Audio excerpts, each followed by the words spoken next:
Blog Talk Radio. Here at ACO Radio, American Communications Online, or any affiliated stations or websites are not responsible for what guest hosts or call-ins may say.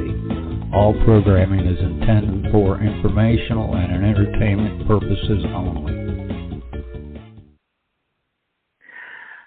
Happy St. Patrick's Day to the world. Happy, happy, happy. We are live on planet Earth, and we're excited about that. I am your host, Theresa J. Marci, and producer today for Richard T. Knight, who is of the St. Patty's Day lineage, I guess one might say. He's going to help us today launch officially for 2021 that we're back. So we can start our ACO club and our Patreon. And there's a lot of stuff that you won't be able to see in writing today because we had a lot of trouble getting through today. It was a really busy day.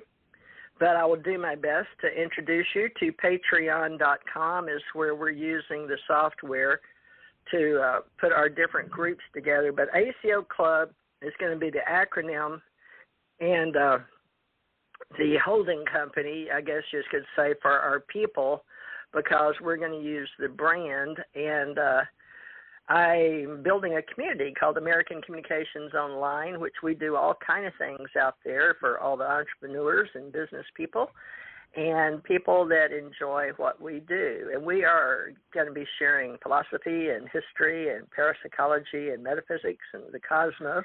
But today, Richard's got something planned for us, and I'm going to turn the show over to him. And when Marci calls in, we'll have her come on, Marci Kosich. Now, Richard will be talking to you from Valdosta, Georgia. I'm in Gulf Breeze, Florida. And Marci's calling in from Reno, Nevada. But, Richard, go ahead and tell people whatever it is that you want to be known for, because on the Psychic Network channel or Psychic Channel Network, and ACO Club, we've got all kind of little videos we want people to see. It's open source information and Creative Commons out there. But you take over, and I will mute, and I will watch for your co-host. Go ahead. All right. Well, greetings, everyone, and a happy St. Patrick's Day to everybody, wherever you might be. Of course, this is the one day of the year you're all allowed to be Irish, you see. Now, me, I can't even tell you how many generations I'm along in the party, but anyway, the standards of Irishness go back in our family over 5,000 years. So that's a very long, long time, roughly speaking, about 50 generations. And I'm one of the last, if not possibly the last living cousin to the last Ard or High King of Ireland, Brian the Boru. So therefore, I am welcoming you in an Irish tradition, in a Gaelic, Obbins and Begurin, which means have a good day and a great life, and that kind of thing. So anyway, and yes, TJ and I, or Theresa and I, are launching the ACO Club all anew, and it has several levels and several associations, and we have places for entrepreneurs to join, and we have places for different associates to join, and if you want to just be plainly a member, it's all spread out for you on Patreon.com. And it's a wonderful, wonderful organization. It has many tiers and many levels. And like she says, we have pretty much every topic in regards to the occult, in regards to ascension, in regards to parapsychology. It's all under the umbrella. So, today is basically centrally devised to address metaphysics, and metaphysics is another grand umbrella that's been around now for, since about the 1920s anyway. And I've seen it go through 3 metamorphoses. And it's not that the information has metamorphosized that much, it's that the language has metamorphosized. You see, back in the 60s we spoke one way, and back in the 80s we spoke another way, and now, of course, we're in 2021, and we speak now yet a third way. So there's it's like I said, the language changes a wee bit so we can tweak each other's minds and say, oh, yeah, I recognize what you're talking about. And, of course, we all join on the same street, and then we all sit down in the same park, and we all gather around the same tables, and we have a round table discussion as to whatever the topic might be. And we're all welcome, of course, to bring in our opinions and bring in our experiences and, of course, our spiritual overall life journey that has basically gotten us to where we are now. So that's where we be today. Now, the ACO, which is, like Theresa said, American Communications Online, it stands for a lot of different aspects and a lot of different, there's ACE Folk Life and there's all kinds of other things, a grandiose umbrella of lots of different groups all over the world, and some of them are very, very active, and we need to get connected with you so that we can bring about a roundtable, so that we can have roundtable discussions with all the presidents and all the acting chairs and all the various groups and so forth, and that kind of thing in the future. And then, of course, we've also created the Ascension Church Ohana, which, of course, Ohana is a Hawaiian name for family or family gathering. So that's in two is basically we're broaching the topic of the Ascension Age, which basically Ascension, to put it in a short and sweet sentence, you would say that a person has become aware to the degree that their consciousness has awakened to allow them to become aware of the fact of who they are and where they are and possibly even where they have come from. So they not only know their origin, but they also know the level of consciousness that they basically came into this incarnation with, and of course they become awakened in the fact being that, you know, they can resort to that mental consciousness at any given moment, or they can actually step up into it, which would mean basically, you know, they're becoming more of their spirit self, and they step up into that consciousness, and therefore they can ratify that part of themselves as being authentic and so on and so forth, and they become more and more and more genuine and authentic in regards to who they truly are, and not necessarily give in so much to who we're conditioned into believing that we should be. So, with all that said, I had initially decided that I was going to go over some tips in regards to remote viewing. Remote viewing is a skill that everyone and anyone can develop. It is a psychic tool, okay? And basically, there are probably about 8 steps to creating it. The first step, of course, is you need to be in a quiet atmosphere where there are no distractions. You turn your phones and your radios and your TVs off, and hopefully you're not expecting any company or any guests in the near future. And you find you a nice relaxing chair, okay? And you can sit and you completely quiet your mind as best as possible. In other words, you want to relax your mind to such a degree that basically the normal chatter that is there of all your secondary thoughts, like you're second-guessing yourself, or you're wondering about this going on or that going on, or what the outcome of this is going to be, or the outcome of that is going to be.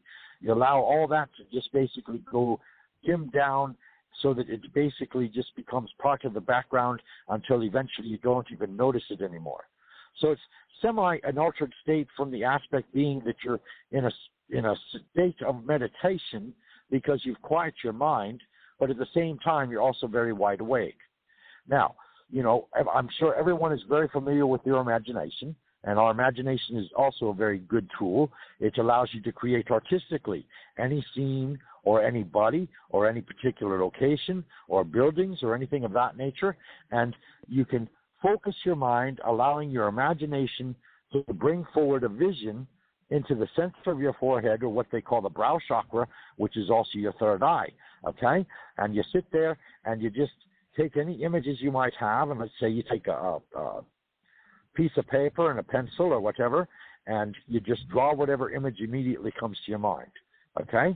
Now, with practice over time, what happens is these images become crystal clear, and it's as though you're looking at a movie screen and you're actually seeing these screens or these places or these people move around you as though you were actually physically there.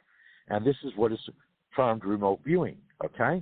But of course, it is a very honed skill, okay? It takes a good deal of time, of course, to quiet all the mind chatter, because that's an obstacle in and of itself, and anyone that practices meditation will tell you that. But you've got to focus and allow the mind chatter to become quiet, so that in turn your mind itself is basically very quiet and that kind of thing. And then you go to your toolbox and you pull out your imagination, all right, and you focus on your imagination, and you can do anything you want to do with your imagination. You can picture a waterfall, you can picture a mountain, you can picture a desert, you can picture an ocean, you can picture buildings, you can picture places, you can picture places you visited, you can picture family members or friends and places they may be, or they might be that you visited with them, or that they may be living in, and so on and so forth. And over time, you eventually focus and hone your imagination, and you hone the skill of your vision, okay? The vision is the actual skill itself, all right? Because what you're attempting to do is look into another place, even though you're consciously wide awake and well aware of your surroundings immediately where you are at the moment, okay? So you do this in practice, and I would say, it's going to vary from person to person, because some of them are naturally gifted, some are naturally gifted psychics, some are naturally gifted sensitives, some are in disciplining their mind. Some people can quiet their mind almost instantly. Other people have to take a bit of a trial and error kind of thing at it. But anyway, once the mind is quiet and the imagination is honed in, so that in turn the imaginary field becomes open in front of you, so that any and all given things can appear in that field of imagination. And then, of course, you start practicing and you write drawings. You create drawings, perhaps, if you're an artist, or you could create nothing but a tablet, some notes, and saying, well, on this day I went to such and such, and on this day I went to such and such, and so on and so forth. Keep a journal of it. Or if you're an artist, then, of course, you could do actual drawings and images of wherever it is you happen to be. So, again, the first three steps. First off, have a completely secluded area where you can completely relax in total without any kind of distractions from the outside world at all. Second thing, make sure that you're able to quiet your mind chatter and eventually successfully completely quiet your mind. Third, you're going to pick up your imagination, all right, which we utilize every time we open our eyes and look, basically speaking, because our eyes are doing nothing more than reflecting back to us color vibrations and color codes and so forth that we determine from past experience that this is a building and this is a house and this is a truck and a car in front of us and so on and so forth. And it's all energy fragmentation that's being displayed upon the retinas of our eyes, and that's what gives us the colors and designated shapes and so on and so forth. And so anyway, you take your imagination and you focus and you journal it, okay, or you draw with it, and eventually you're going to get, so that's 4 skills right there. The 5th one basically is you're going to hone that skill into saying, okay, I want to visit so-and-so, or I want to look in on so-and-so. Okay? And at first you use a given person simply because if you use a given person such as a relative or a good friend that you know specifically and you can create a phone contact with, you can tell them, you can use your remote viewing to look in on them and picture what it is they're doing. And then you jot it down, and then you call them after the fact and you say, well, I just was thinking of you and I happened to see you doing this. And of course, if your remote viewing skill is honed in and you actually perceived what exactly they were doing at the time, then they will confirm to you, they will validate for you, that in fact, well, that's kind of uncanny because it just so happens that's exactly what I was doing, like preparing dinner or maybe watching a movie or, maybe swimming in a pool or something. It doesn't matter what they were doing. What matters is that they validate that what you saw in your mind's eye is specifically what was going on with them at the time that you called, okay? So that's tool number 6. So then, you see, once you get it all down pat, okay, and like I said, everyone is different. Some people pick this up right away and can start remote viewing tomorrow, okay? And then other people pick it up a week from now or 2 weeks or a month or a year from now. Again, it depends on your focused concentration, because you have to have pinpoint focused concentration to quiet your mind, use your imagination in such a way without focusing on anything at first. You just allow your imagination to bring up a picture to you.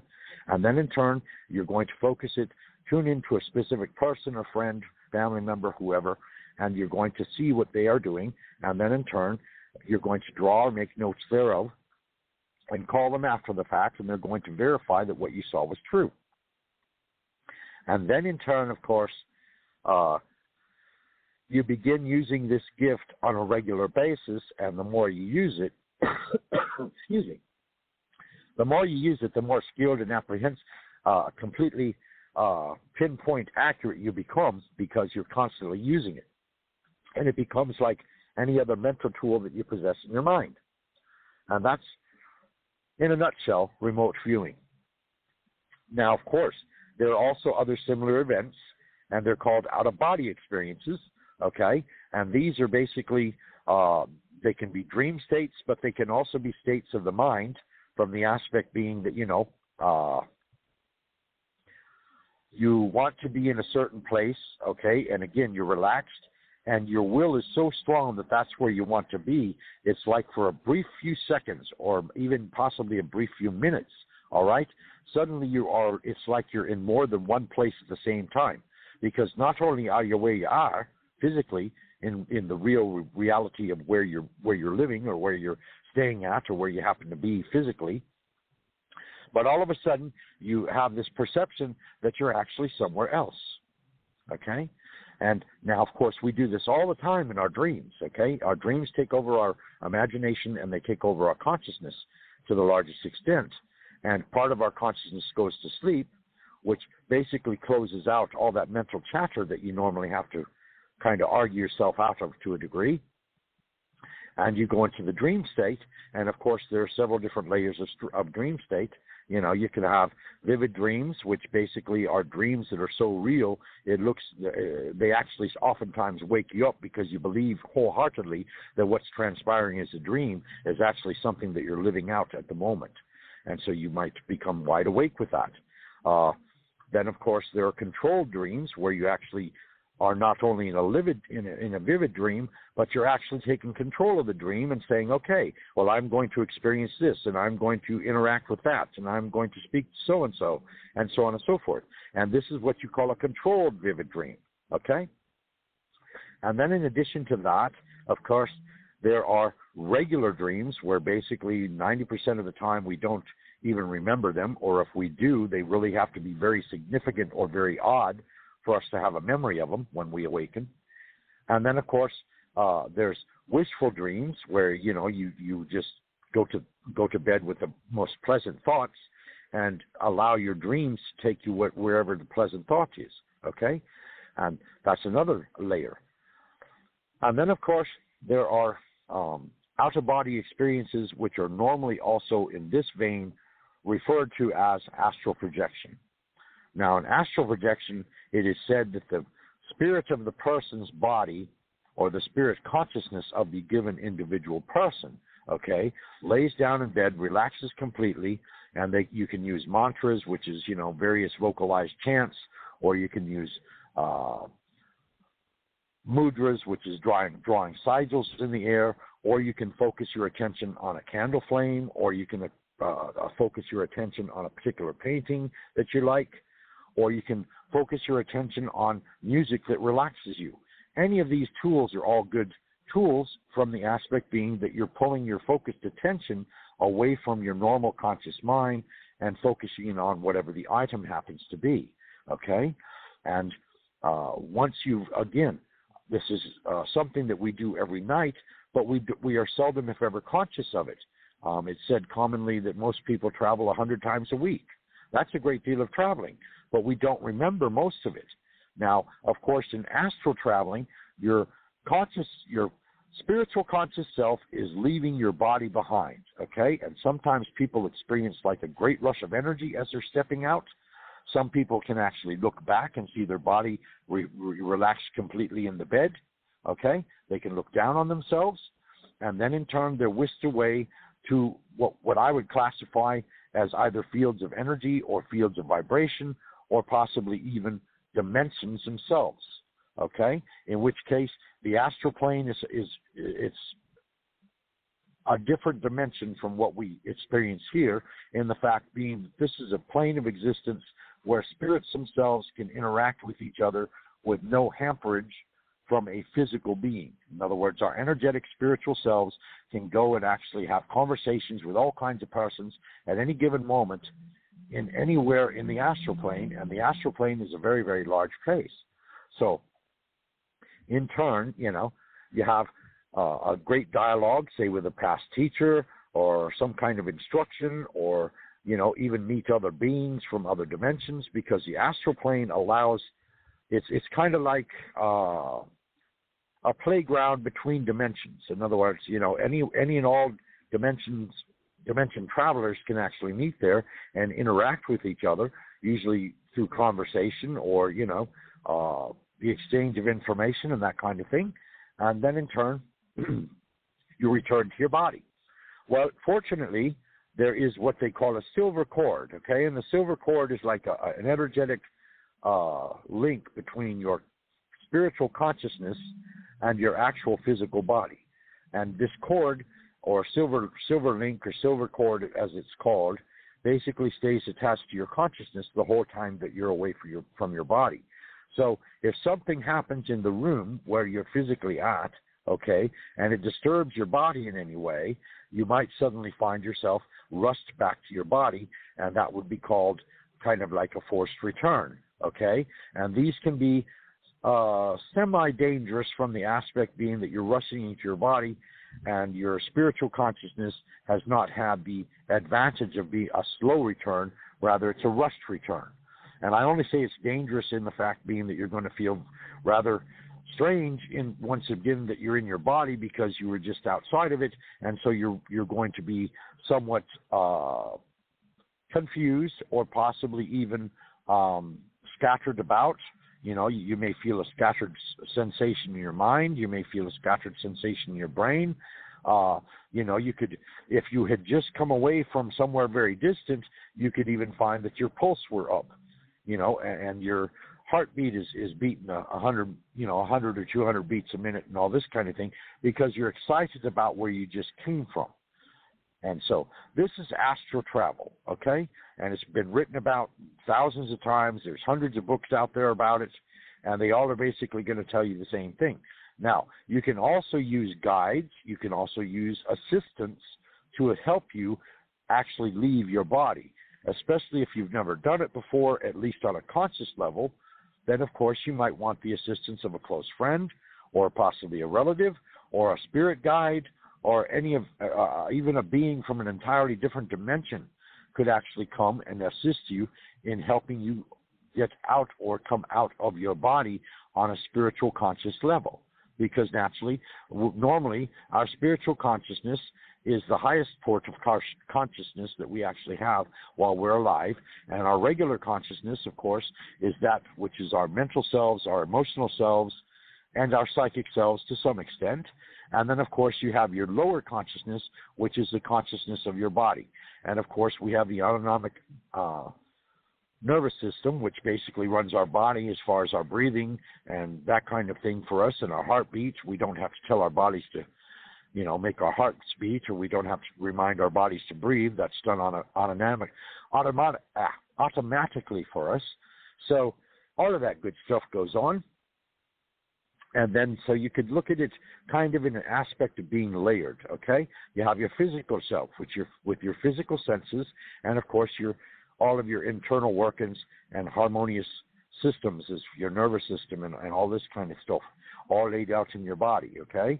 And you're conscious of it from a mental aspect, in the fact being that you're mentally aware that you're alive and you're breathing and you're looking and you may be talking to somebody, or you may be driving somewhere, or you may be having a good interchange. You might be sitting down to have a nice meal out at a restaurant, or possibly enjoying, a friend by, or possibly going to visit relatives and enjoying a meal with relatives and this kind of thing. And these are all undertaken, or you could say recorded even to a large extent, by your conscious mind that dwells within your physical self, okay? So then you step a portion above that, and you would call it your psyche, or your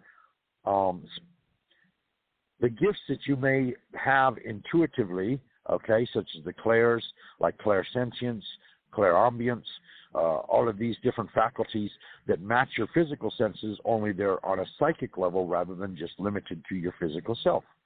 And this would be your psychic mind, okay? And then you go a level above that, and now you're getting into your spiritual self, okay? And this is your spiritual consciousness. And your spiritual consciousness, of course, is the one that's actually giving you life, okay? Because as spiritual beings, that is what we do. We come into these lives, and we inhabit these physical selves, and we are a spiritual being. We are a spiritual being having an actual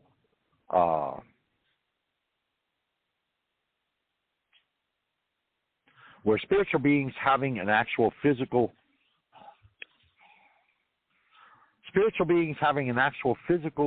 incarnation and a physical experience or a physical journey while we're on the plane of the earth. Okay? So that's basically a rundown of that. And of course,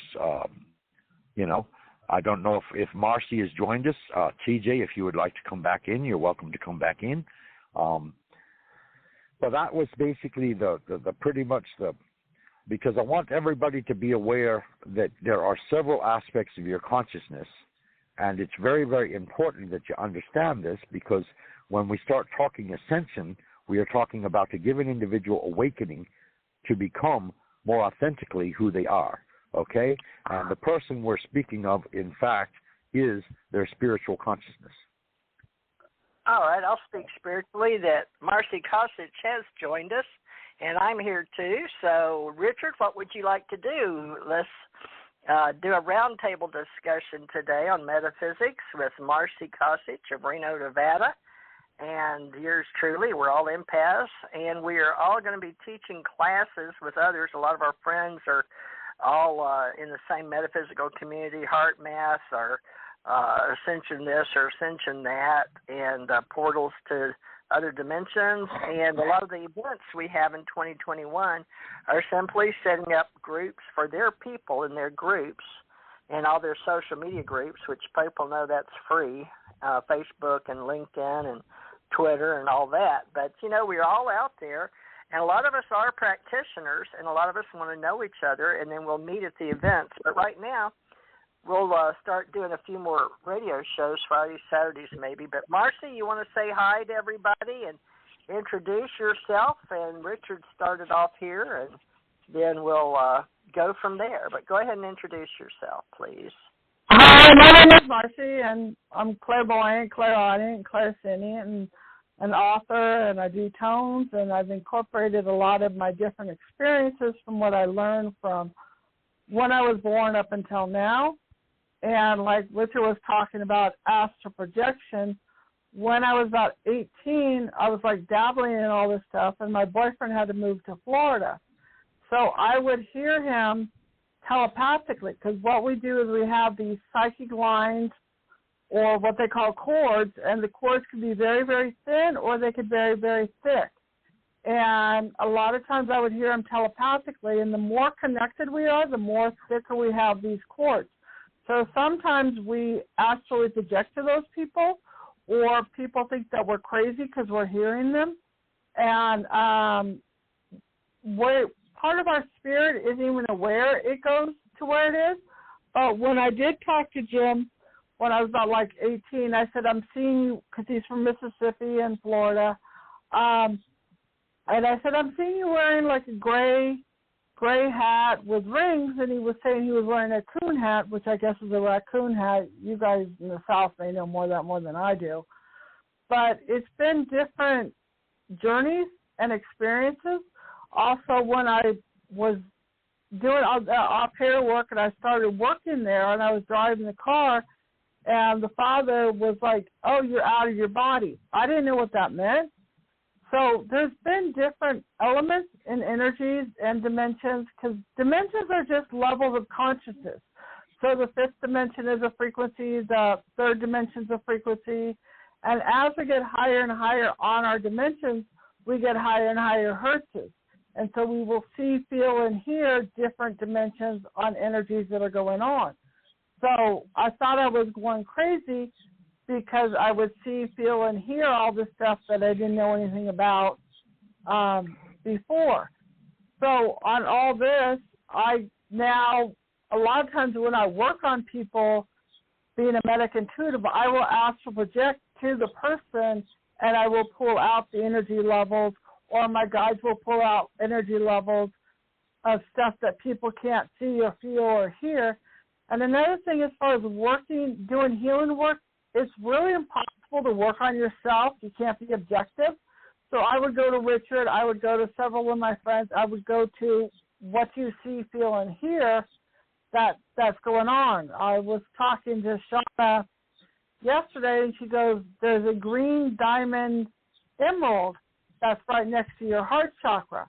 So different energies or different things would pop up that we would have either released or we would work through, or the energies that are going on. So, like, Richard will astral project to me, like, right before the radio show, he's like, get on the radio, when we didn't know we had problems, and I went to the bathroom, and then he called me like 2 seconds later, and I'm like, I was going to call right when I get off. So on certain levels, that's the way we communicate. That's the way animals communicate. And as we acknowledge our animal instinct as a hunter or the hunted and say, okay, I am feeling this, I am hearing this. Sometimes people will put cords on us, like my boyfriend at one time was the one to an operation. There was a clutch at my stomach right during the operation. Or when he moved away, he was right next to me. And I said, what are you doing? And he goes, at such and such time, because he was in Missouri. This was another one than the first one. And he goes, I was on a date. And I go, well, you must have been bored. And a lot of times when people are bored, they do check out of their body, or as TJ may know, being a truck driver, they've had studies that the road is hypnotic or hypnotizing. And so we go kind of in this dazed energy of just kind of almost like I have to multitask, watch TV, play on the computer, listen to music, all to keep me in my body. Other than that, I float away. Just a few examples of, what I've experienced. As far as the telepathy, my first friend, Dawn, that when we would practice doing this, I would smoke weed with him and his brother and I and him, because sometimes weed does open us up. I don't do it anymore because it makes me ultra-aware and ultra-antisocial. So we're still very telepathic. We're still friends. We lost contact, but then we recontacted each other. And if friends are at the same frequency, like the same dial, like, TJ, me, and Richard, and my other friends, then we pick up the conversations by telepathy or astral projection quite easily.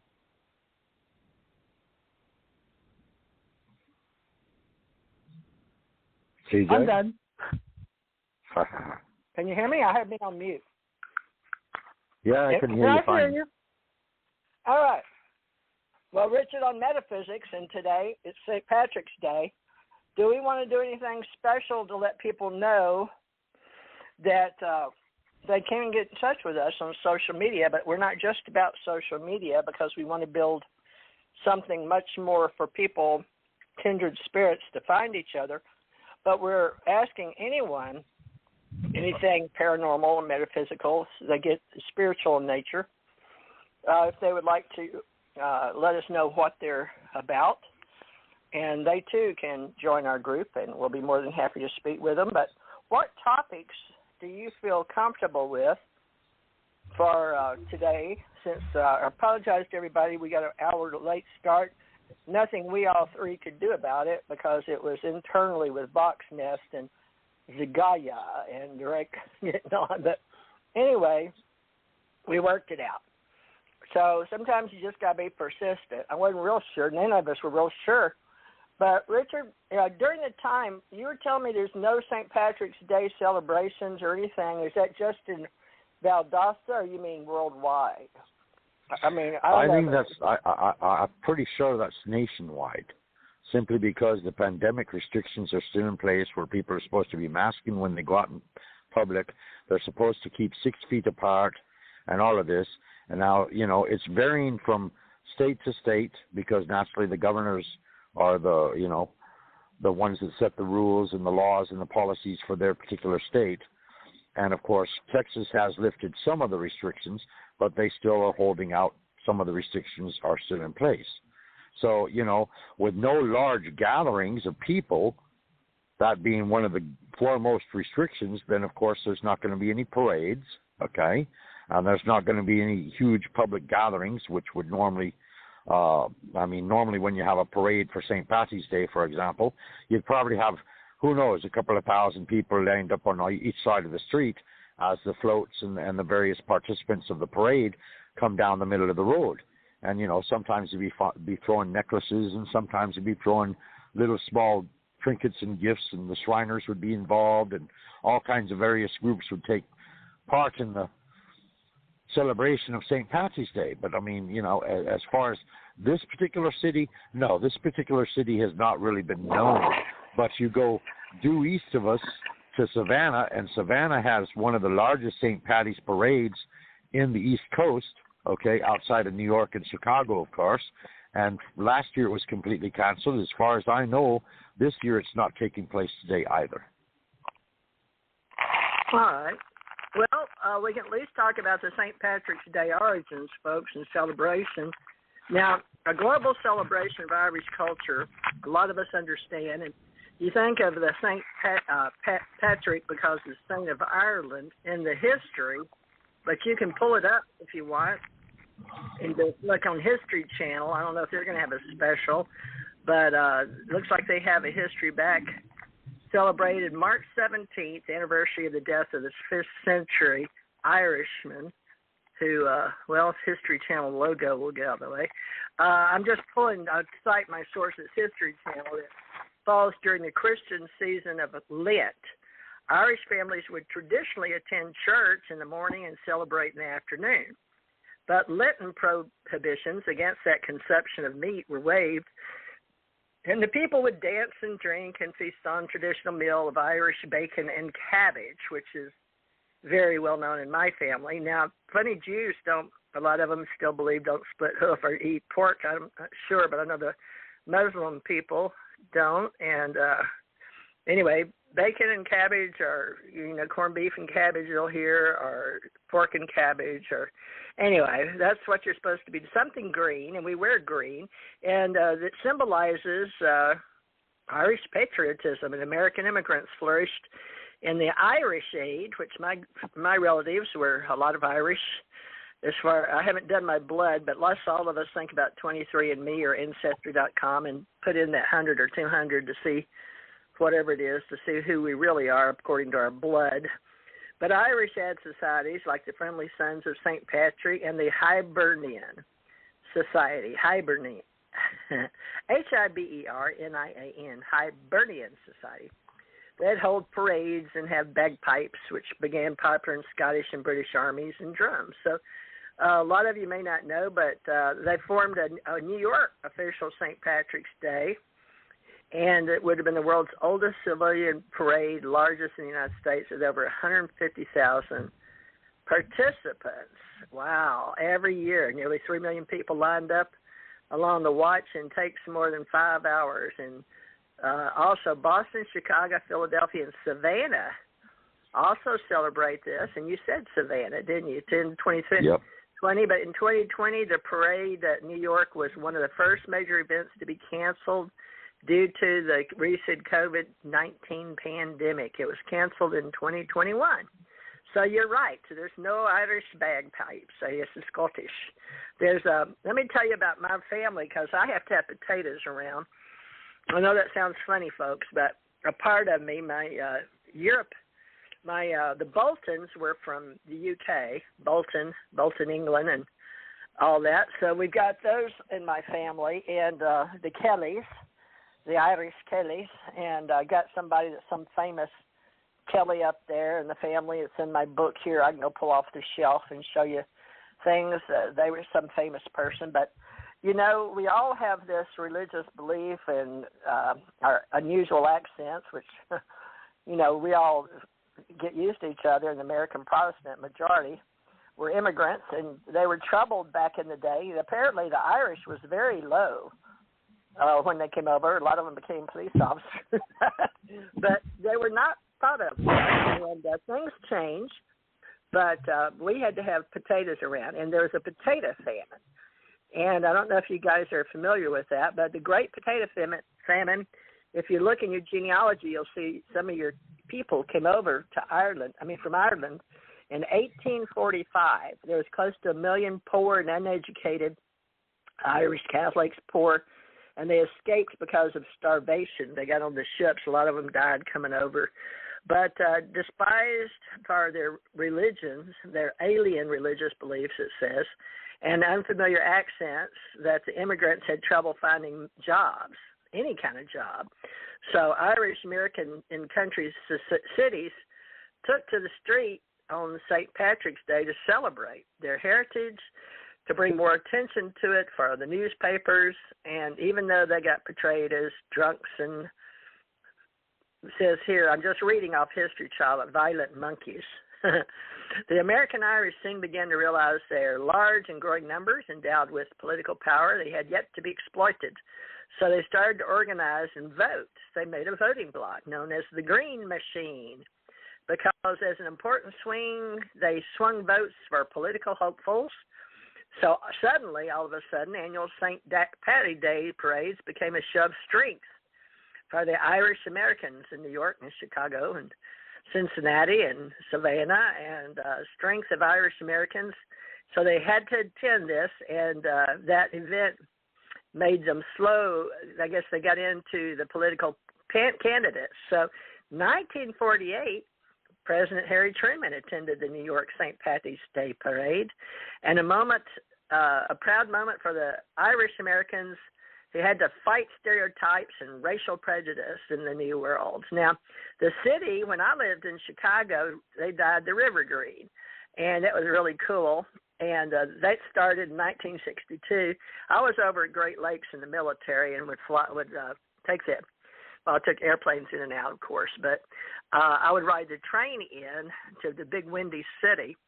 But that practice started in 1962 when city pollution control workers used dyes to trace the illegal sewage discharge. And they realized that green dye might provide a unique way to celebrate their holiday. So they released 100 pounds of green vegetable dye into the river. And ta-da, today it's ordinary type of, but they say it minimizes environmental damage. Only 40 pounds of dye are used, and the river turns green for several hours. So it's still claimed by the city to be the River of Green and original. Some natives of Savannah, Georgia, which Richard was speaking about, Sir Richard of our round table, Ace Metaphysical, because we have a magical group we're putting together, and we want to know what level of esoterics you may be in if you study philosophy, religions, history, parapsychology, any type of metaphysics. So we'd love to hear from you. But the St. Patrick's Day, Savannah never attempted to dye the river, but Woolley maintains, though, they refute the claim. He personally suggested the idea. So Mayor Richard Daley claimed to had suggested the idea, whatever, right? So today, St. Patrick's Day around the world, let's see what we got. Nothing. It says from Ireland, including Japan, Singapore, Russia. Recipes include Irish soda bread, corned beef and cabbage, and champ. And people often wear green on St. Patrick's Day.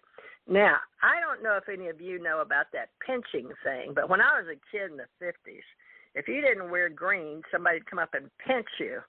Richard, do you know where that trickery started? They had figures. I don't know if I can find that or not, but they would pinch you if you didn't wear green. You know what I'm talking about? Folklore, pinch. Hello?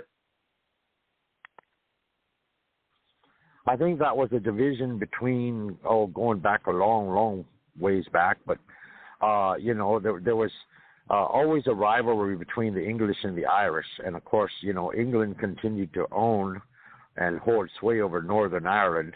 And, of course, the English was basically the Protestant Church of England, And, of course, the regular Irish in the southern lands of Ireland were Catholics. So, basically, you had the Northerners wear orange and the Southerners wore green.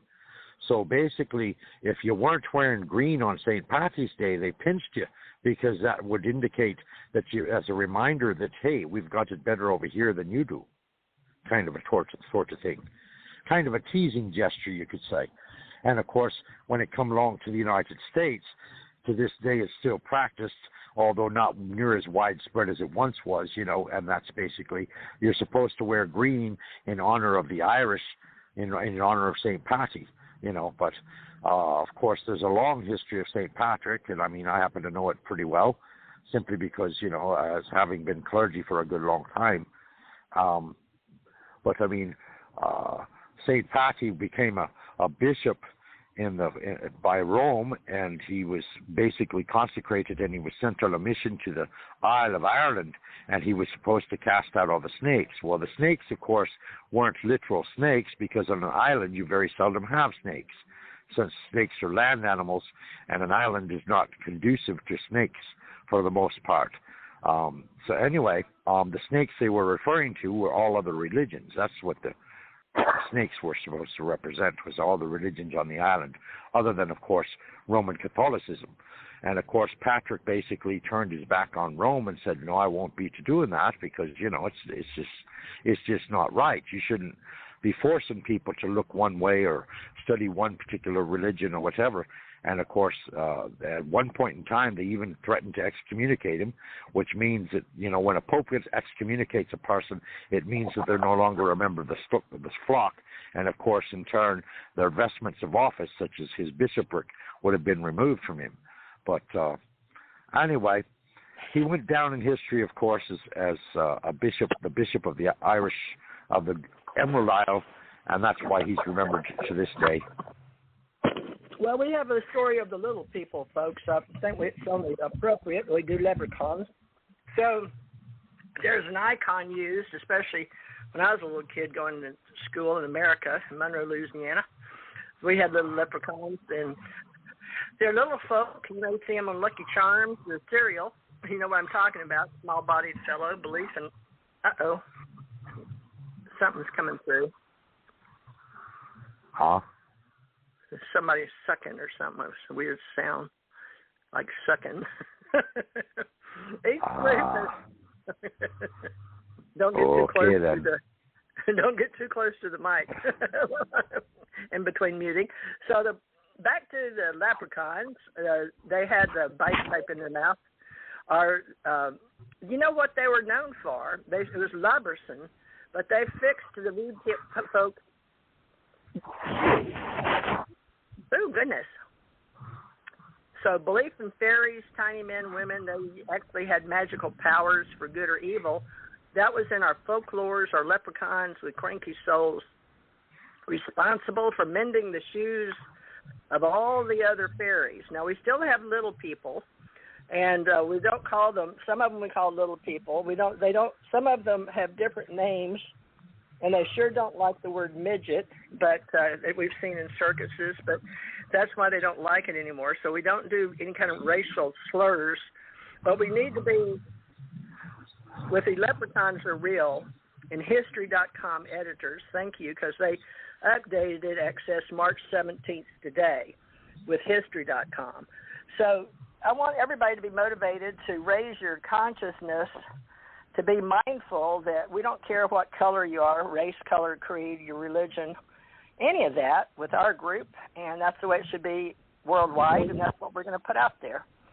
So we're a positive group, and want to help all of you remain that way because it helps you evolve.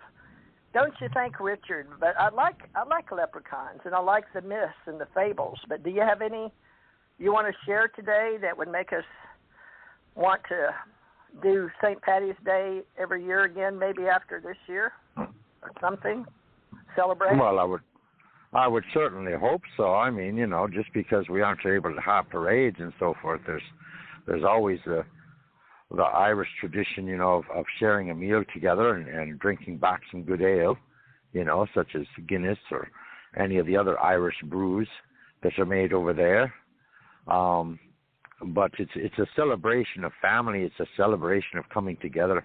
It's a celebration of meeting of minds and meeting of hearts, and basically allowing all animosity, all bigotry, or anything of that nature to fall to the ground, and not be, forgotten, basically speaking. In other words, it's you could say it's a day in the year in which all the mending of the fences needs to come to be.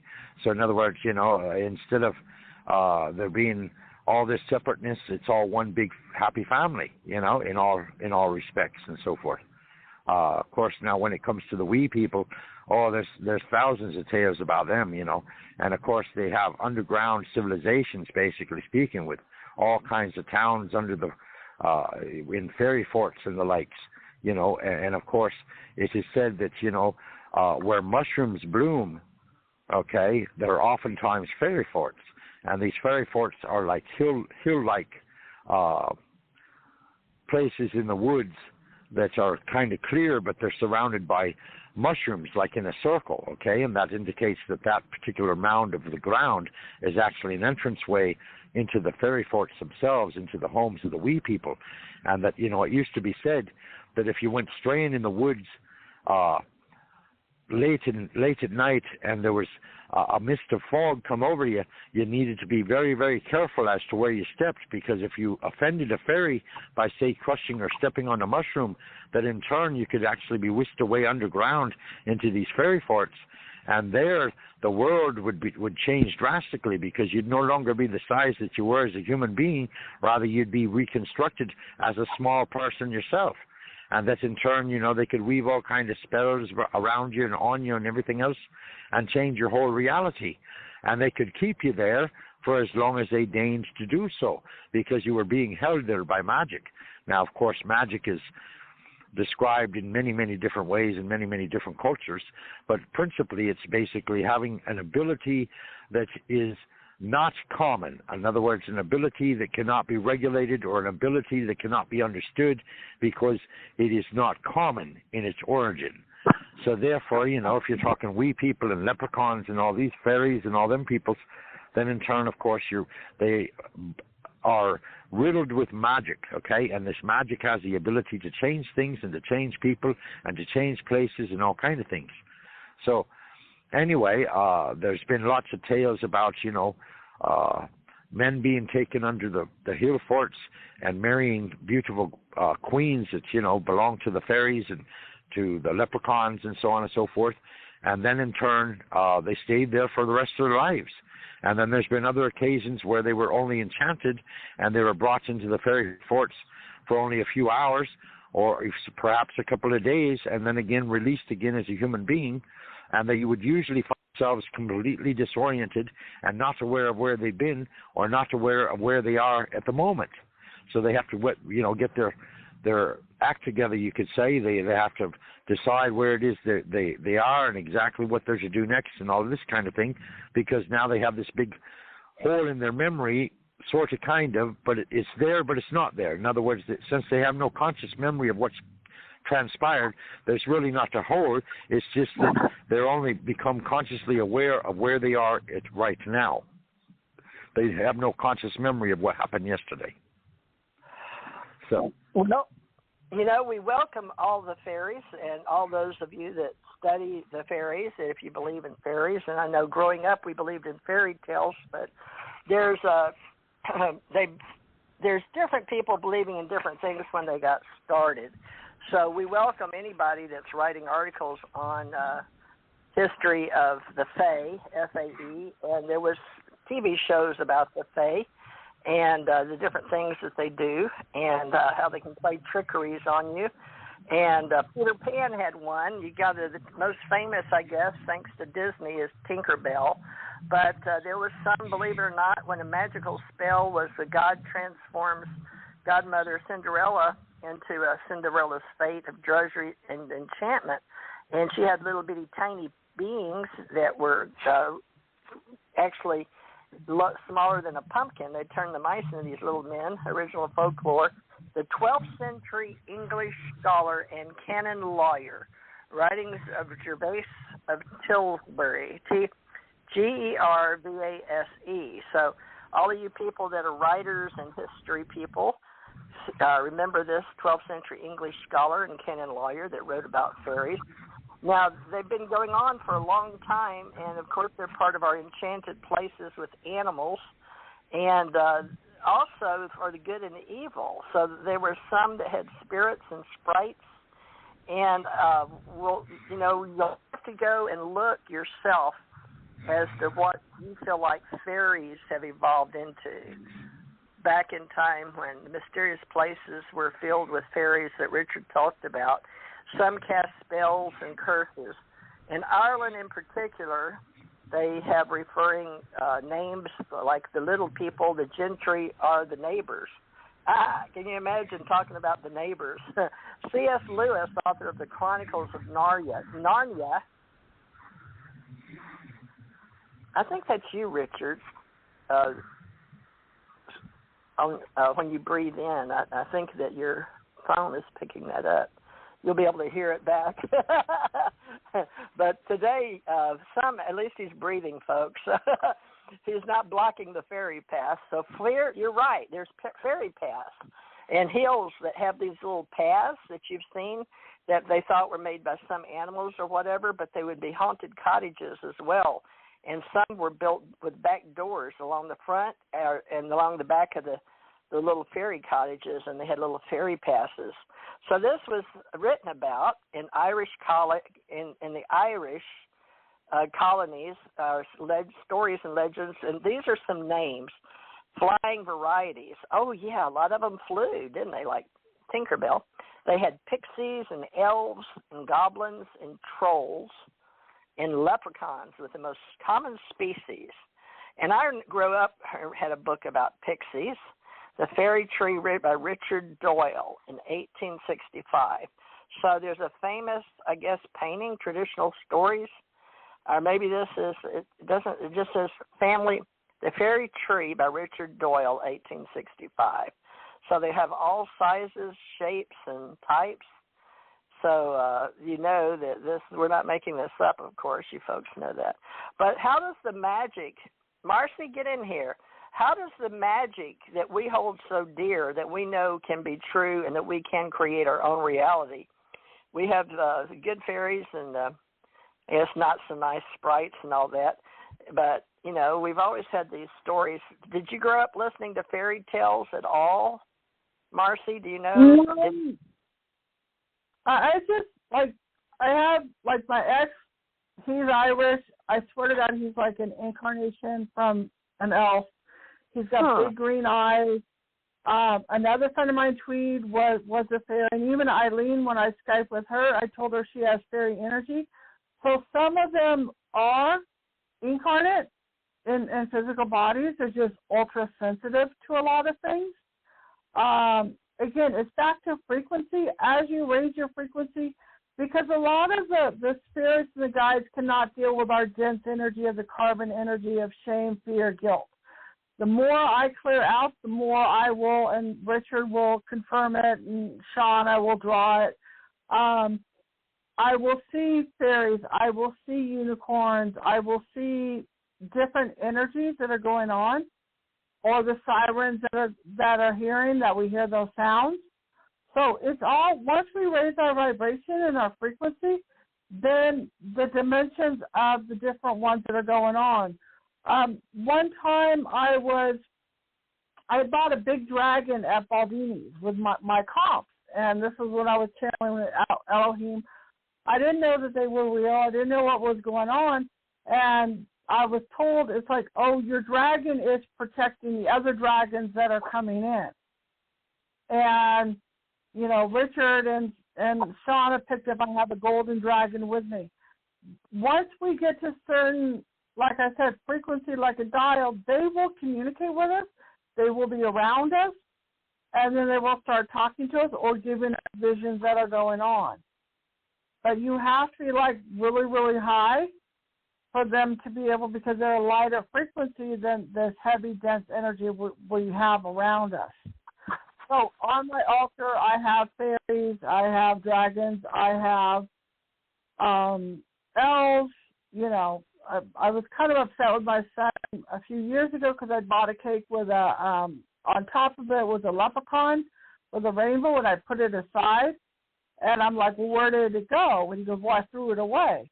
And he never throws away anything. So I wanted to put it up on my wall, but I couldn't. So as long as we acknowledge them and see where their energies are that are happening and talk to them.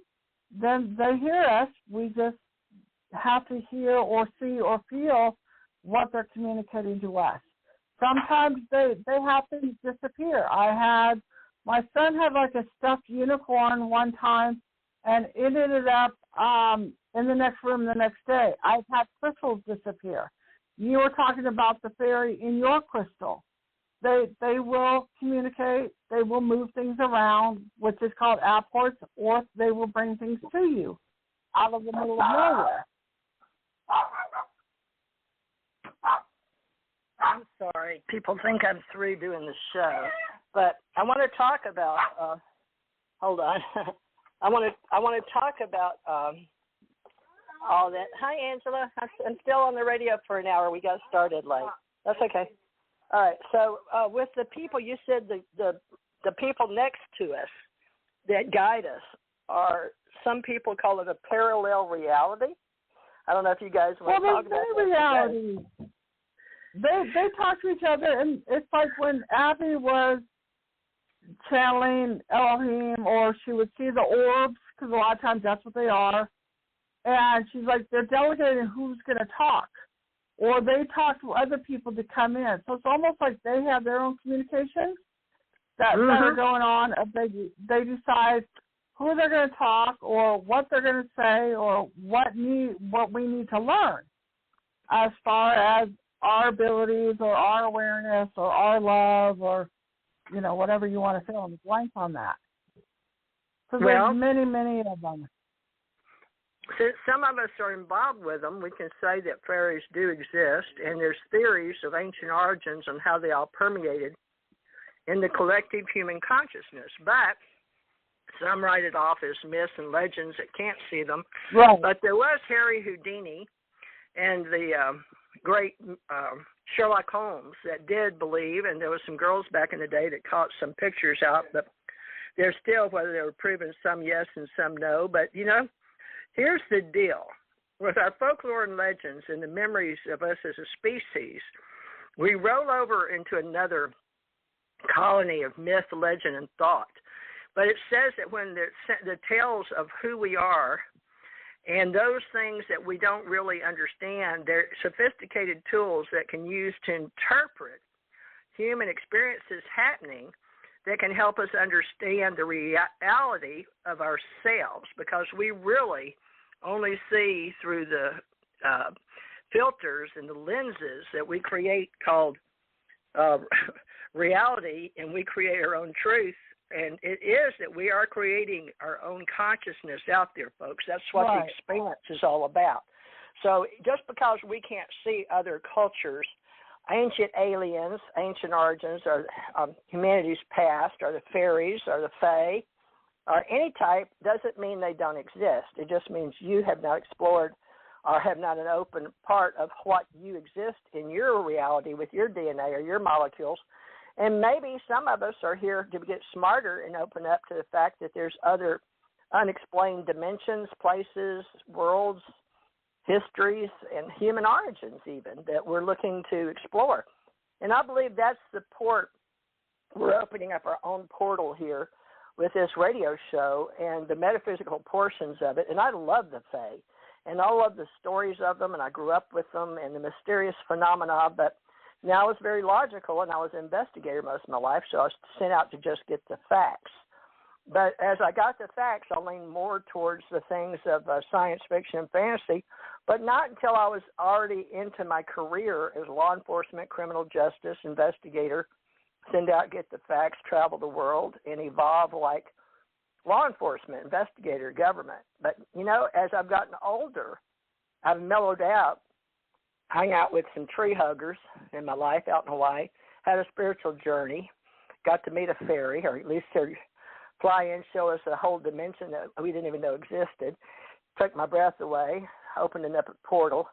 I didn't even believe in portals, so it was experiences that were so cutting edge, but you had to have no meat. It's like the old Kabbalah, the old esoteric, and the old magic, that you had to fast for 3 days and clean your body, no meat in it, you know, you had to be very pure and wash, and they made us do all that cleaning stuff, a lot like the Christ God-like people, that before they really learned anything that was of value, they had to be clean and oiled up, so to speak. So that's sort of what they did. It was like an initiation. But they wanted us very clean to go around these type of beings that are very environmental.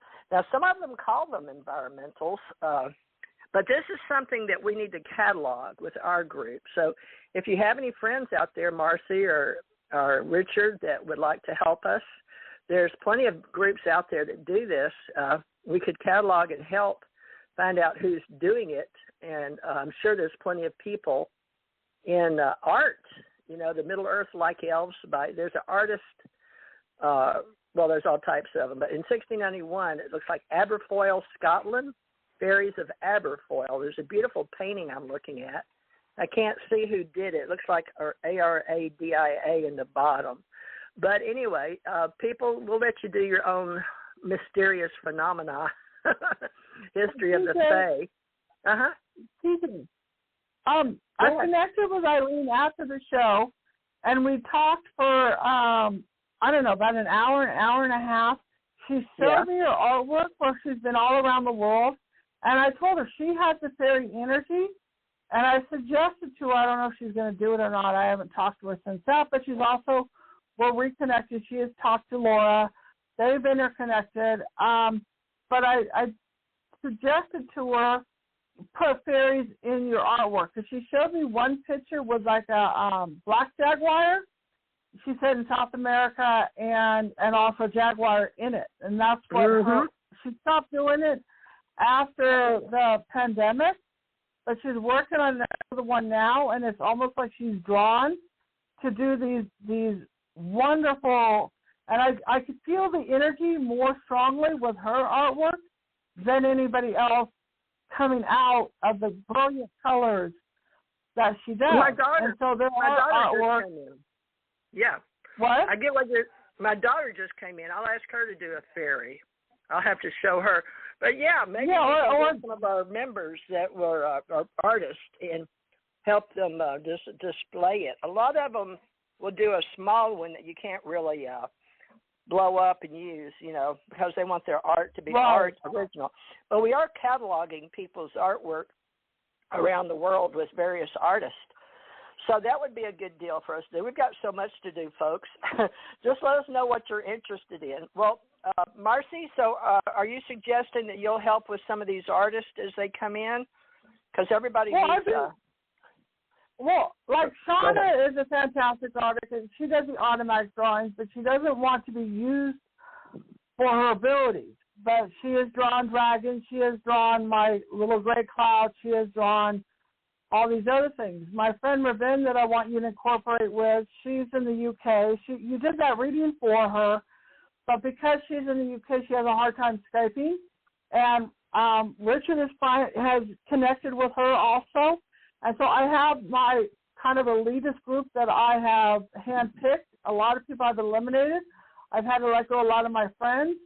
But the ones that are very aware, you know, we're all like, have known each other for years. That's why I wrote my book. These people are in my book, you know, Richard included, Raven, Shauna, you know, all these people, because I want to show a support group of our abilities, and nobody's better than anybody else.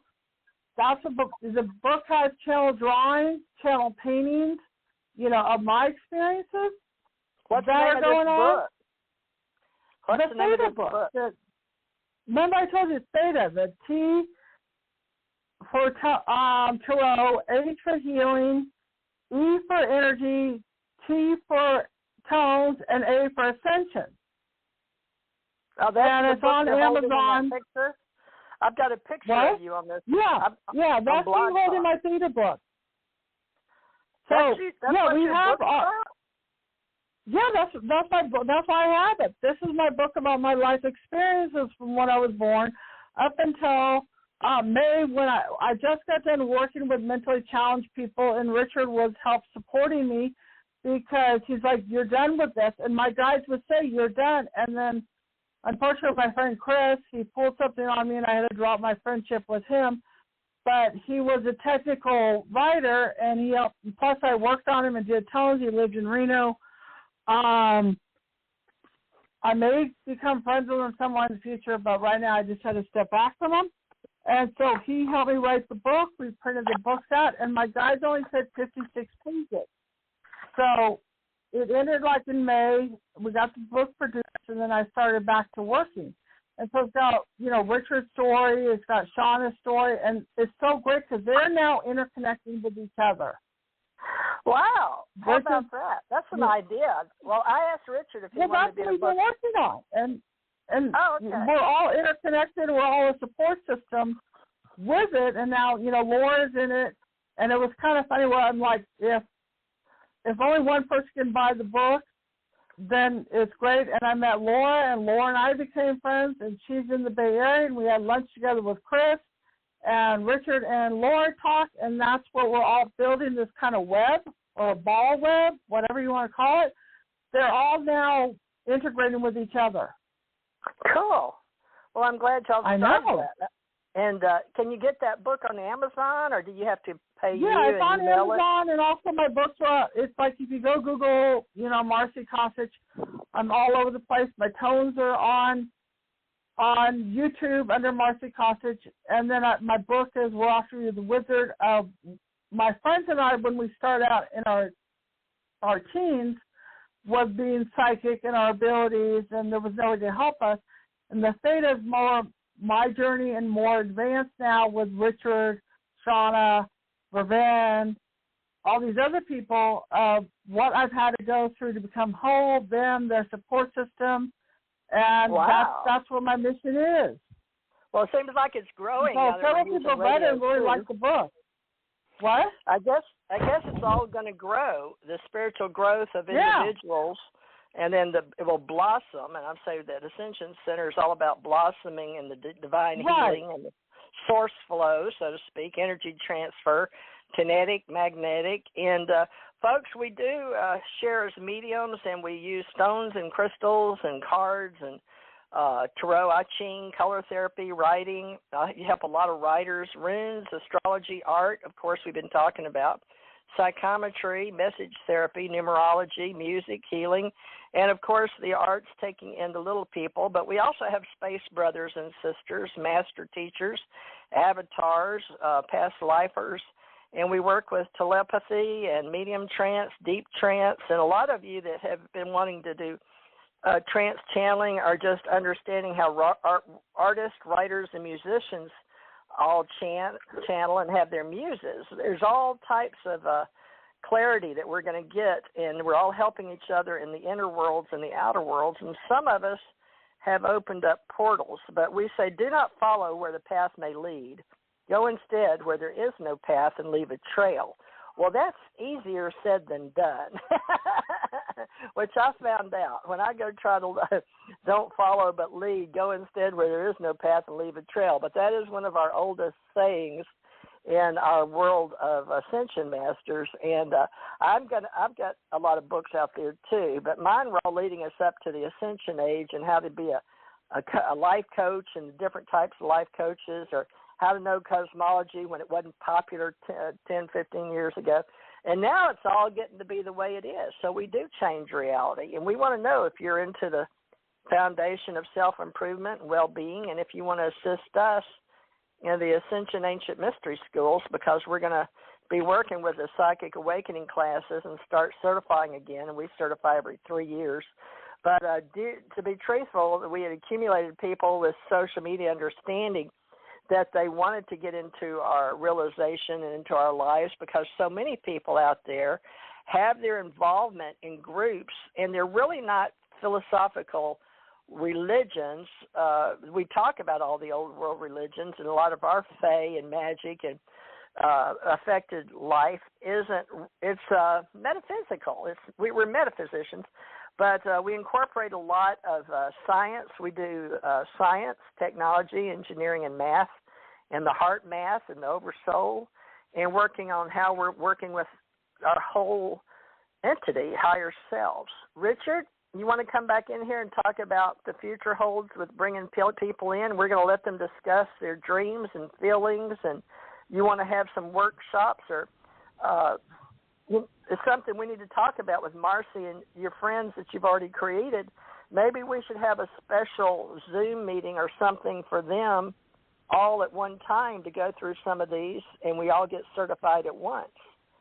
Is possible? She did. My friend was in. She's recently called herself in, which I got to get used to. But she studied herbology. She studied healing with plants. She's very creative in her artwork, but she's also gone to school for helping people. But she's really good on herbs, healing herbs, things like that. When I was talking to her yesterday, that's her. She's got her certificate. I forgot what it is, but she's in the UK, so it's hard for her to Skype unless she's she's Skyping with me while I'm on the phone with you. But yesterday, she was like, Marci, I'm seeing a big giant green diamond emerald next to you, or Shauna drew Kuan Yin for me.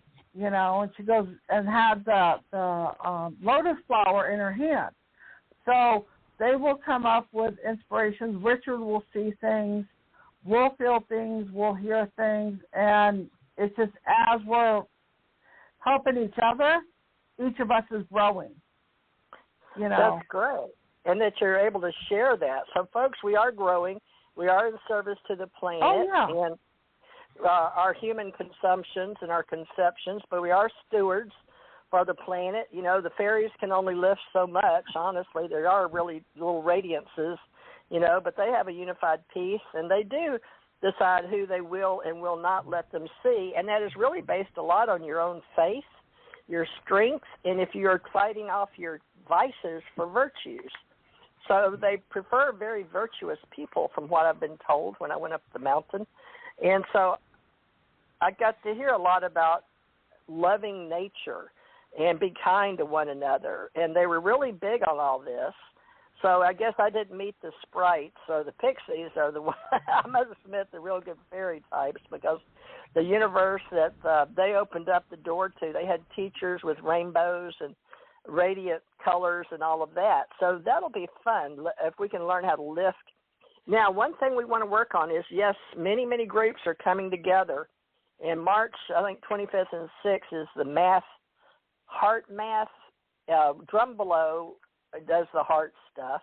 And then we're working on the brain and the heart together, and the whole being and the whole brain. So all of us are working on our human. And we're going to be working with the Ascension Masters that speak and assist the Ascended Masters. And Marci got plugged into that through Richard. And there is some other levels with the tones, Marci. I didn't know if you knew that or not. I wish you could see the book. No, tones have been around for thousands and thousands of years all around the world. Yeah. And the churches were built for the tones.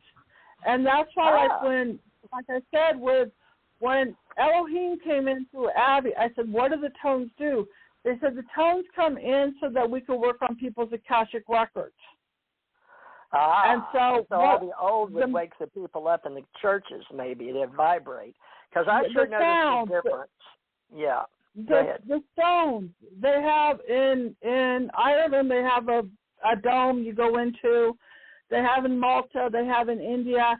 They have the stones that are set up in layers for the 442 hertzes. And because I was always watching Ancient Aliens and the History Channel, and they'd go down into these places, and they would measure the hertzes with the sounds, or the rocks. So your body is supposed to vibrate at that frequency, and then once you get the 110 hertzes when I do the sounds, either you go to your guides or your guides come to you.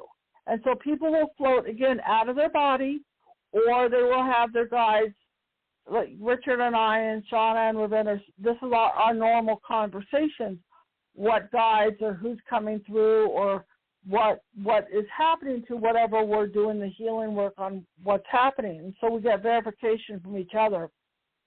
So it's been around. That's what they used to do with, and they said, I think I was reading like 11,000 hertz, something on that to move the stones.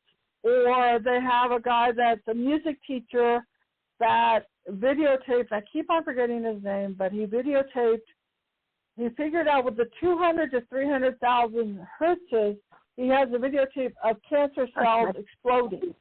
The same thing I've done with the healing my dog that had cancer. It dissipates those lower frequencies, and it brings in guides. It does so much, and that's why I love doing what I'm doing. This is my high. Watching people transform.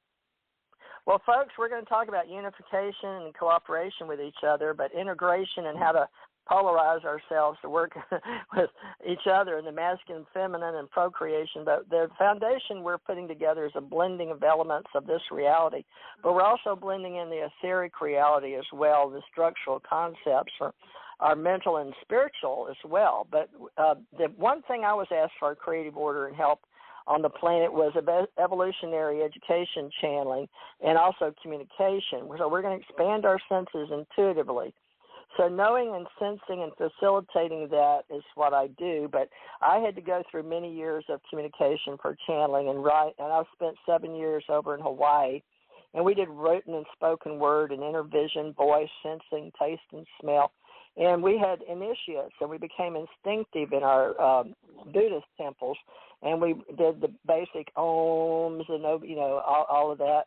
But we're going to expand the basic survival for dimensions now. So we're going to use the heart and go through our peace center and our heart throat chakras and help all of you learn about more knowing and sensing for the empaths, because we have to not just have a meditative state in this reality, but we've accepted the sevenfold flame of the vices and virtues. So all of you learn that. That's part of one of your ascended masters in the Christ consciousness, but also Babaji and a lot of others. So we're going to use the 7 steps, but, we're going to work with the energy all around us, the 8-foot and the white light and all the things that we teach you. And we're going to ask all of us to be initiates at one level so we can all start together. It's probably a remake of what you've all learned if you've been in any of the Ascension Age, or what we used to call the New Age, and then coming over into learning your channeling exercises. And not every intuitive learned the energy for channeling. It was interesting because it was poo-pooed upon, as many things are, learning how to attune to your higher source and your higher self, and also your teachers and angels. But these energies are good for healing. They're good for healing self, others, and the planet. And we're going to talk about messaging and meditation and studying and using your own journals and your dream journals. And now the kids are way ahead of us on TikTok. A lot of the adults I hear in these YouTubes and these groups that work together, they're saying they don't have time to go to TikTok, and that's for all the kids. But that's where all the kids are on their pathfinding, and they're choosing probationary paths and helping each other. So it's not, some of them they're a lot further advanced than we are, and on others they're very far behind. So maybe if we can get our baby boomers actually working on the heartfelt self and the hearing and clearing and working together, we can all hold the line without judgment, so to speak. So that's the journey we're on now. Richard, would you like to add anything? I think it's best if we just, on St. Patrick's Day, go forward and hold on to the wealth and abundance we have today, and hope for some more in that pot of gold you must be holding on to. Oh, well, the pot of gold is endless. It never empties. Every time you take a bar from it, another bar appears, and another bar and another bar and another bar, because the pot of gold is just endless. So it's just it's never ending. It just has no end. Now we have enough for everybody, right? Yeah, absolutely. Enough for everybody and then some. Not only planet-wide, but universe-wide. I mean, however far you want it to spread, it'll spread. Ain't no problem. Well, we're going to keep making that happen, and Richard's going to be in charge of our pot of gold. So you see, in ancient days, okay, and I can't even tell you exactly when precisely it was declared, but a long time back, all right, the old ones, or the gods of myth and legend and so forth now, decreed that there would be a veil that come down between the worlds, all right? Yeah. And when the worlds we're speaking of is the world of man and the world of the fae, or the world of the magic, okay? And the veil came down, and when the veil came down, it separated man's sight from their ability to perceive that which was on the other side of the veil. So you could say, in a matter of speaking, you see, if you can't peek through the veil, or if you can't wash a window in the veil, you can't see what's on the other side. So that's why, you know, the fae and the sprites and the spirits of all kinds, the elementals and all of them, are basically in a separate dimension, so to speak, but at the same time, they're just radiating, like Marci had said, you know, they just radiated a little bit higher frequency than we do, and as a result, they can pick and choose as to who sees them and when and where. And sometimes that picking is shared, and sometimes that picking is a peeking.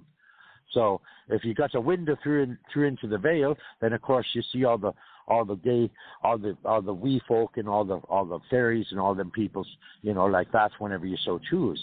Or of course you have what you'd call a fae voice, which is a specific tone that allows them to know that they should not be afraid of you, because you certainly aren't afraid of them, and that they're more welcome than ever to come and share your space.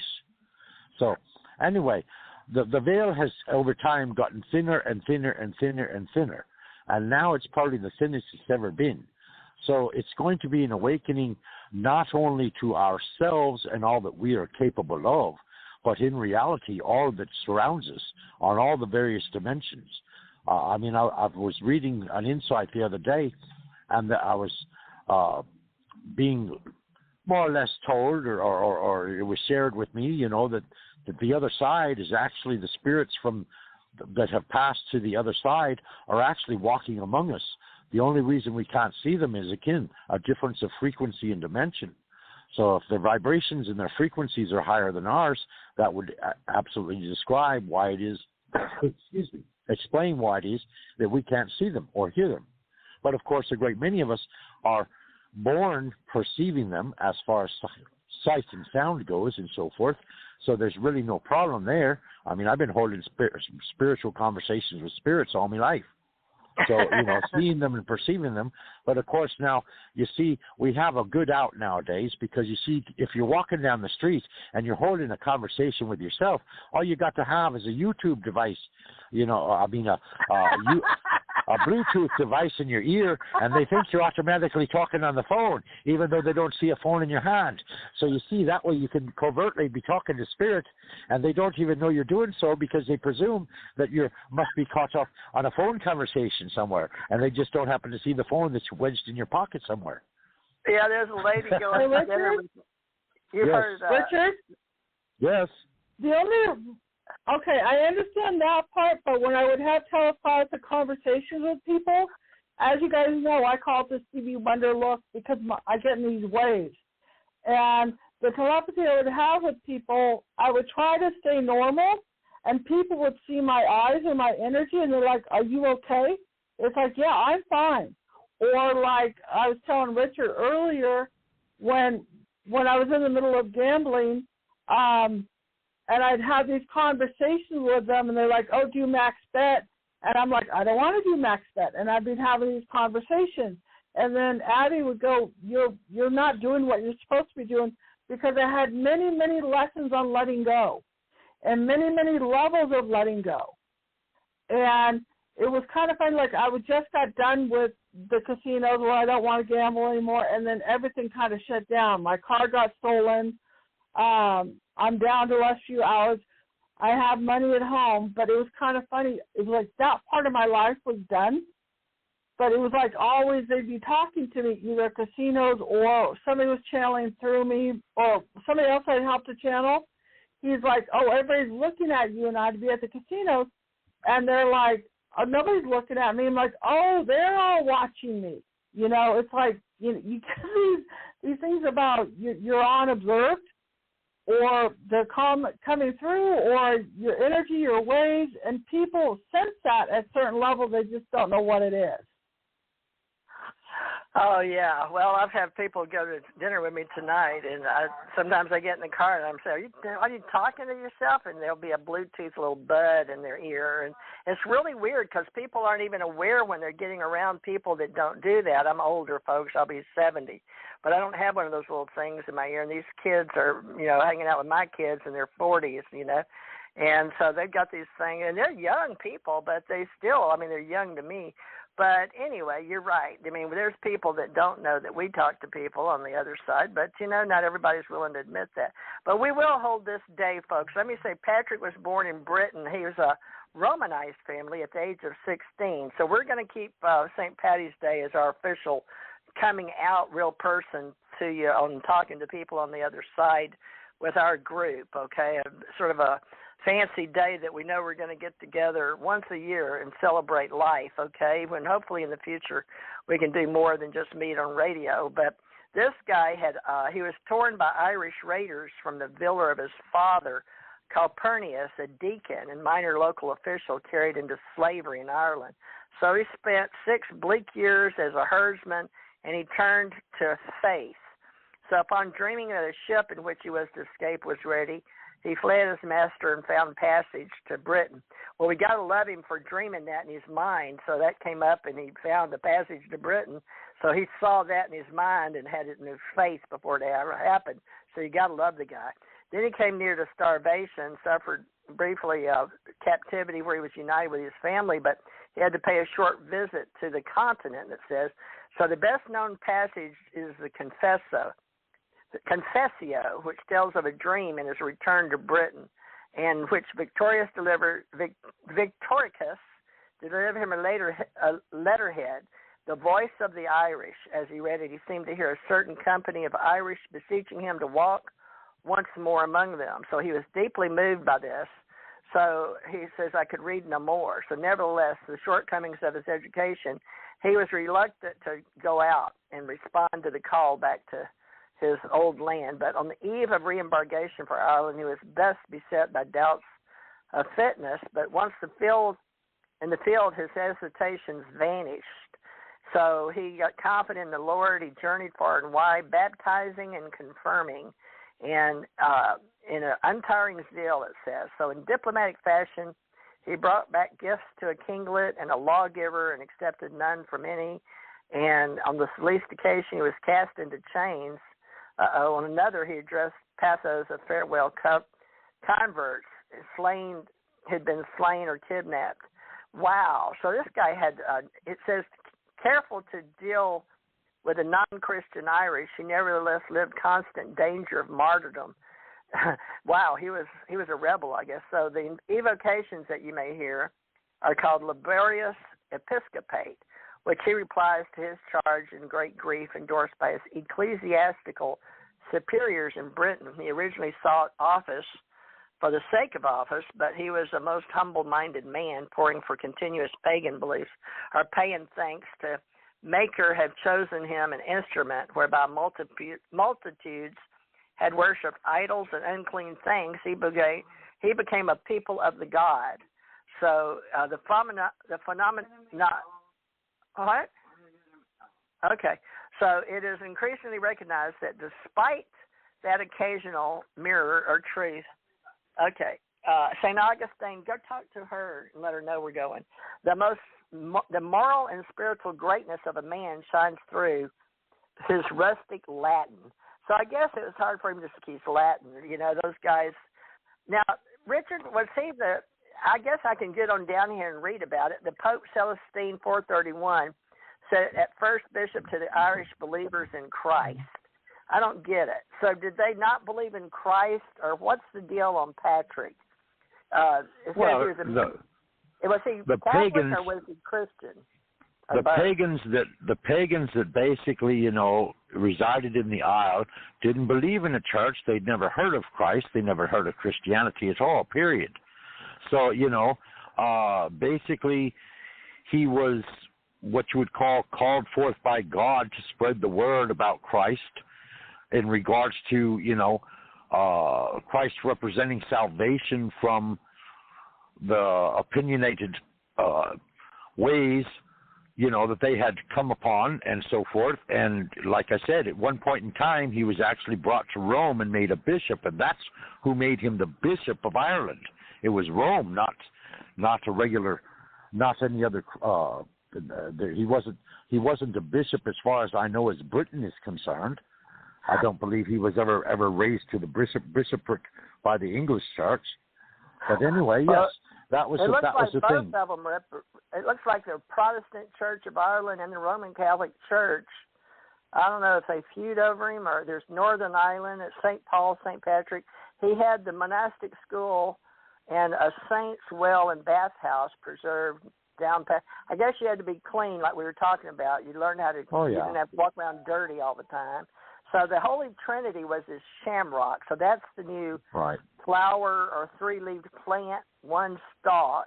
They wear the shamrock as the national flower on their lapels. And he used that as the Holy Trinity, Father, Son, and Holy Spirit, or the Holy Trinity. Now it says that another legend is that Holy Trinity. So I guess it didn't matter if they were Catholic or Protestant. But is that what all those fights were about?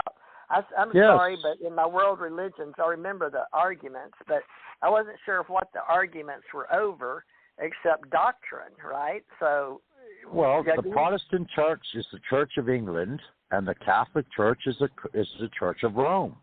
So the Romans wanted Ireland for Rome, and England wanted the Ireland for the Protestant Church of England. So therefore, that's where the fight started, and that's where the fight remains.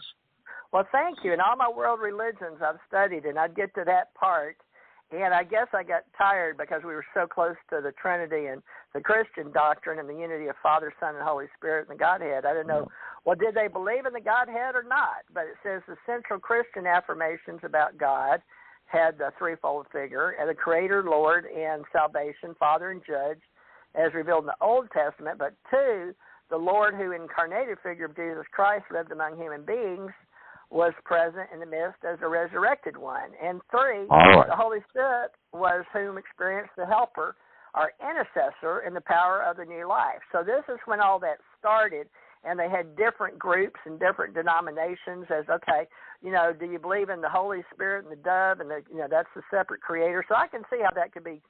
If you're teaching people and then they're getting all these pagan beliefs involved with the Latin and the Greek, and what else did they put? Latin, Greek, Coptic, Hebrew, and, then you have the intercessor coming along, which they say, well, that's the Holy Spirit, and what you really are is your soul. But then who is this incarnated figure is Jesus Christ, and if that's not the Father and the Judge, well, who is that for salvation? And the doctrine gets all messed up. So I guess this guy winds up trying to sort it out. So apparently he means a lot to philosophy. Well, to the Irish people, for sure. Oh, okay. So this was mainly going on between right there in Ireland, I guess. It says 431, 432 CE. Is that before Christ existed or after Christ existed? To be before death and after death. CE is after Christ. BCE is before Christ. BC was before Christ, and they say CE is after. After death. Yeah, they used to say that. Now it stands for something else. I don't even know what it stands for anymore. Well, we're going to develop all this, folks, and, you don't have to be religious, but, it helps to study world religions, but, you get, I've been studying every day, folks, that I go on YouTube and listen to different people. I've been listening to this Jewish guy that cracks me up on Esoterica, if you want to look in on it, on a lot of the magic. He's covering a lot of things. I don't even know his name. Just look up Esoterica, one word, on YouTube. But an alternative solution was to interpret Father, Son, and Holy Spirit as 3 modes of the self-disclosure of one God. So the first tendency was the directness among 3. But the cost of their equality, hence their unity, subordinationism. The second term for unity at the cost of distinctness is persons, modalism. And the high point of conflicts, Arian controversy, the Arian 4th century interpretation of a god Arius, sought to maintain a formal understanding of one godness and deafness of the oneness. He was obliged to speak a lot of stuff going on. So let's save that for Sunday, okay? You're getting all in depth about the church and all this other stuff. It goes into the Council of Nicaea, so that's really different. So that folks, we'll save that for Sunday, because this gets to be. I had no idea this St. Patrick's Day had to do with all of this. So it has to do even the shamrock.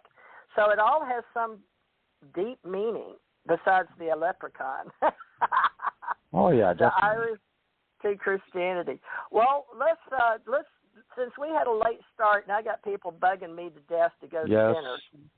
Me too. So, folks, all right. Well, let's go because we went. Let's just have we didn't have anybody because it was short notice. We've only got 19 minutes left, so this will be we'll cut off 20 minutes on the end. Apologize for getting started late, but at least Marci and Richard showed up. So, folks, thank you so much. We hope you like this little. Turned out to be a little tribute to Metaphysics and St. Patrick's Day, and Richard Knight and Marci Kosich. So keep up the good work, and I'll sit here and try to punch buttons, and I apologize to everybody that missed it. Marci and Richard, do y'all advertise your stories on Facebook afterwards or before? Do you just put them out afterwards? Well, one of the things, go ahead, Richard. I was just going to say I steer them continuously. Oh, okay. You steer them to the... Okay. Well, then we need to apologize. One of the things that I want to... Yeah, go ahead. Say whatever you want. TJ? Yeah. TJ, one of the things that Abby was telling Elohim, because I was talking about ETs 8-10 years ago, and I was going to stop doing it. And they're like, you don't know the levels of the amount of people that are reading what you're writing. So I continually post, I continually enlighten, I continually teach as many people on my Facebook and interexchange, but I do look at people's profiles, and if you're fishing or anything like that, I look at your past, I look at who you are, so I'm very picky on who's on my Facebook. It's got 500 people on it because I want people to feel comfortable to be able to express, as far as what's going on. I'm also on LinkedIn. My book is also on Amazon. My tomes are under my name. So I have all these different ways. I have a bunch of blogs on my LinkedIn. The last one that I wrote about was quantum entanglement. So that's kind of like what we were talking about, energies, people at the same time being able to communicate. So there's many, many ways I'm communicating. Awesome. Well, thank you. That'll help for sure. I just found your Amazon right now popped up for me, so I'll be able to order that book. It says Marci A. Kosich. It says, I'm off to be the wizard. I'm off to be the wizard, or I'm off to free the wizard. That's what I wrote about, 8 years ago. My friends and I on our journey, and I'm still friends with them, which is kind of interesting. I'm turning 60, and so these are 40. Some of my friends I've been friends with for 40 years on this journey. That same front that I do on my books. It's that Harry Potter question mark. You've got the same picture on your book as I've got on my book. Isn't that interesting? Well, my book, on one of them, because on certain things I wasn't able to publish. But on the ones on the ex libris where the, whatever the word is, corrections or the writing, that's a picture of my house I grew up with, but it wouldn't go on it. So on the Amazon ones, that's the Harry Potter wand thing. I'm off to so it's purple. It's purple. Yeah, I like that. Well, if I may, ladies, I'm going to bid you a good night and a farewell. And Abends and Beguren to our audience. If there's anyone out there, I'm sure there are. Anyway, a blessed St. Patty's Day. All y'all be safe. Until next time, whichever night that happens to be, tomorrow. All right. All right. Well, it's the editing that had problems in the first book. Okay, that was a word. Sorry. Okay. All right, I'm glad we all got to connect, and the more that people can expand, this is what the guys want. This is what I was told to do. So, we're all together. And they said, go for it. I don't do anything without them, because if I say no, they will find ways. So it's all up to them. They guide all of us. Well, they got through today after we had all kind of people telling us we couldn't get on today. So they wanted this out. They wanted to let y'all know about St. Patrick, right? And Richard. Right. Richard? Yeah, they wanted us to know. All right, love and light. We'll see y'all tomorrow. Thank you, everybody. Love and light. I enjoyed it. We'll get better at this. Bye. Okay, bye-bye.